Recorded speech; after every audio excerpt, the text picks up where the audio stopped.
Hello everyone, welcome to my channel. ఈరోజు important update ఏంటంటే ఈ కాంపిటెంట్ ఎఫెక్ట్. ఈ సెట్ కానీ నెట్ కానీ ఈ కాంపిటెంట్ ఎఫెక్ట్ మీద క్వశ్చన్స్ వచ్చే ఛాన్స్ ఉంది కాబట్టి ఈరోజు మనం ఈ కాంపిటెంట్ ఎఫెక్ట్ గురించి డిస్కస్ చేయబోతున్నాం. ఓకేనా? ఫస్ట్ ఆఫ్ ఆల్ సినాప్సిస్ చూద్దాం. మనం ఏమేమి డిస్కస్ చేయబోతామని ఫస్ట్ డిస్కస్ చేద్దాం. ఫస్ట్ మనం డిస్కస్ చేయాల్సింది competent shift.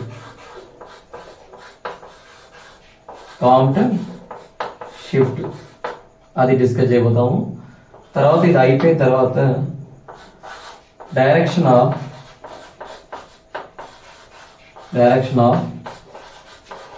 Recoil electron rate change అవుతుంది కదా డైరెక్షన్. ఆ ఎలక్ట్రాన్ ఒక డైరెక్షన్ కనుక్కుంటాం. నెక్స్ట్ థర్డ్ వన్ ఏంటంటే kinetic energy of recoil electron. ఓకేనా? ఇది 3 మనం డిస్కస్ చేయబోతాం. ఎందుకంటే ఇదన్నీ కూడా డెరివేషన్స్ అన్నమాట. మ్యాక్సిమం ఇదన్నీ కూడా డెరివేషనే. ఎందుకంటే డెరివేషన్ అనేది ఇంపార్టెంట్. డెరివేషన్ మనకి తెలుస్తేనే మనకి ఎలా వస్తుంది, మనకి కొద్దిగా ఈజీగా గుర్తుండదు అనమాట. డైరెక్ట్గా మనం ఫార్ములా చెప్పడం ఈజీ. అంటే కాంపిటెంట్ షిఫ్ట్ అంటే ఏంటి, డైరెక్షన్ ఆఫ్ రికాయిల్ ఎలక్ట్రాన్ అంటే ఏంటి, kinetic energy of recoil electron అంటే ఈజీగా చెప్పవచ్చు ఇన్ టర్మ్స్ ఆఫ్ ఫార్ములాస్. కానీ ఈచ్ అండ్ ఎవ్రీ ఫార్ములాస్ ఎలా వస్తుందని యాజ్ ఏ ఫిజిక్స్ స్టూడెంట్గా కంపల్సరీ మనకి తెలియాలన్నమాట. ఇప్పుడు ఫస్ట్ కాంపిటెంట్ ఎఫెక్ట్ అంటే ఏంటిని డిస్కస్ చేద్దాం. తర్వాత ఈ కాంపిటెంట్ షిఫ్ట్ డెరివేషన్ మనం స్టార్ట్ చేయబోతున్నాం. ఓకేనా? ఫస్ట్ మనం స్టార్ట్ చేసేది కాంపిటెంట్ షిఫ్ట్ అన్నమాట. ఓకేనా?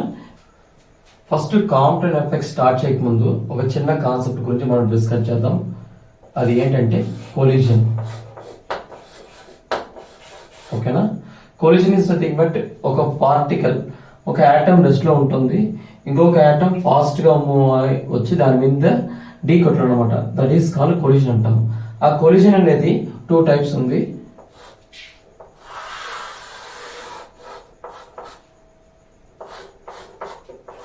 ఎలాస్టిక్ కొలిజన్,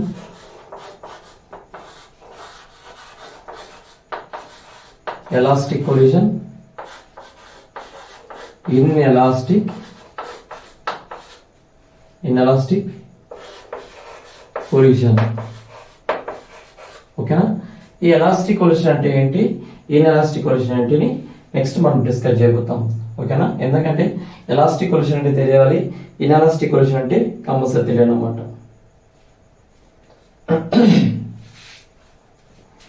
ఇప్పుడు ఎలాస్టిక్ కొలిజన్ అంటే kinetic energy,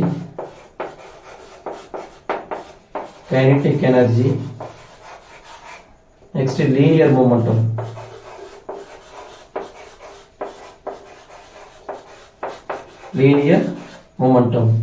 next total energy.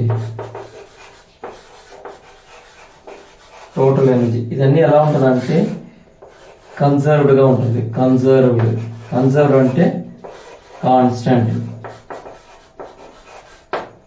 అదే ఇన్ఎలాస్టిక్ కొలిజన్ వచ్చామనుకోండి, ఇక్కడ కైనెటిక్ ఎనర్జీ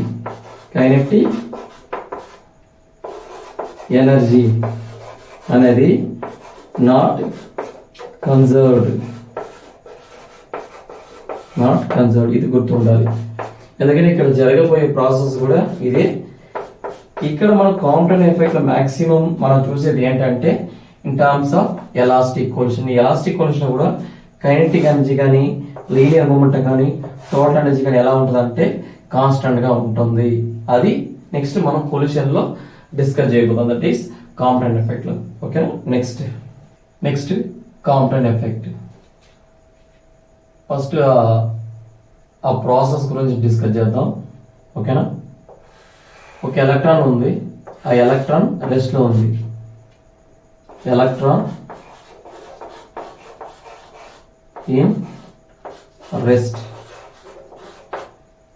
ఓకేనా? ఇది in terms of horizontal axis. ఇది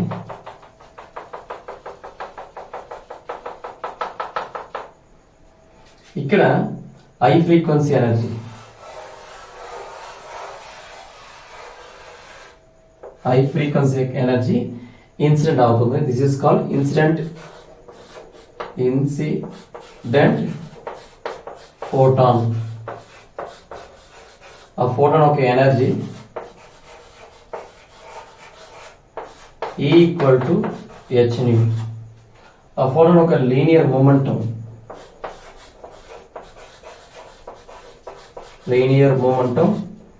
P equal to h nu by c. Once collision జరిగిన తర్వాత ఎలక్ట్రాన్ ఒక డైరెక్షన్ ఇలా చేంజ్ అవుతుంది, making an angle in terms of phi. This is called recoil electron making an angle పై. ఇక్కడ incident అయిన ఈ radiation in terms of incident photon అనే direction కూడా ఎలా చేంజ్ అవుతుందంటే ఇలా చేంజ్ అవుతుంది.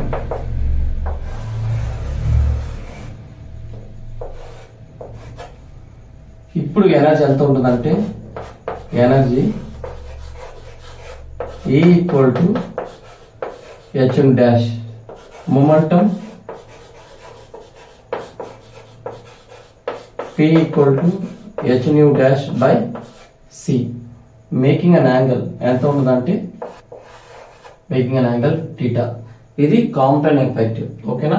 ఇది బిఫోర్ స్కాటరింగ్ ఎనర్జీ ఎంత ఉంటుంది, ఇది ఆఫ్టర్ స్కాటరింగ్ ఎనర్జీ ఎంత ఉంటుంది, ఇది బిఫోర్ మొమెంటం ఎంత ఉంటుంది, ఆఫ్టర్ మొమెంటం ఎలా ఉంటుంది. మనం బిఫోర్ ఎనర్జీ ఫ్రీక్వెన్సీ మనం ఏం తీసుకున్నామంటే న్యూ తీసుకున్నాము. ఆఫ్టర్ స్కాటరింగ్ ఇది జనరల్ గా ఇది బిఫోర్ స్కాటరింగ్ పెడతారు, బిఫోర్ పొల్యూషన్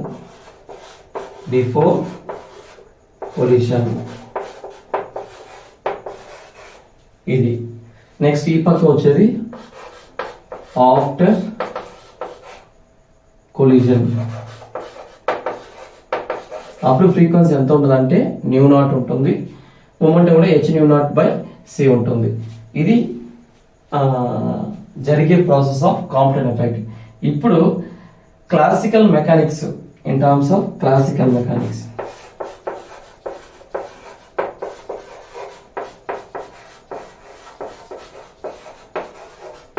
క్లాసికల్ మెకానిక్స్ పరంగా చూస్తే ఈ Compton shift that is change in wavelength that is equal to delta అన్నమాట. Change in wavelength equal to 0.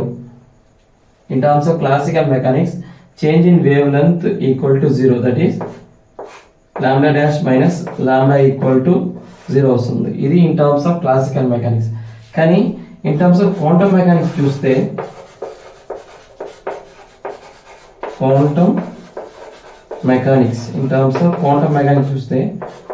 Del lambda equal to not equal 0 ఈ not equal 0 అనేది మనం derivation పరంగా మనం prove చేయాలి.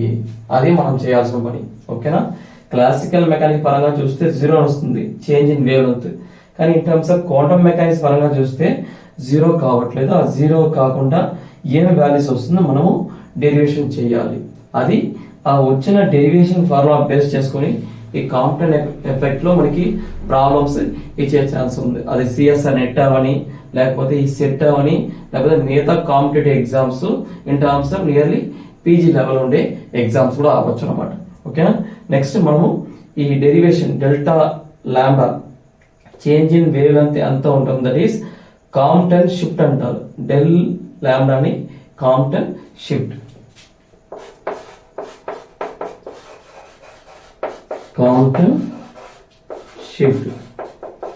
షిఫ్ట్ వాల్యూ ఎంత వస్తుందో మనము కనుక్కోవాలి. ఓకేనా?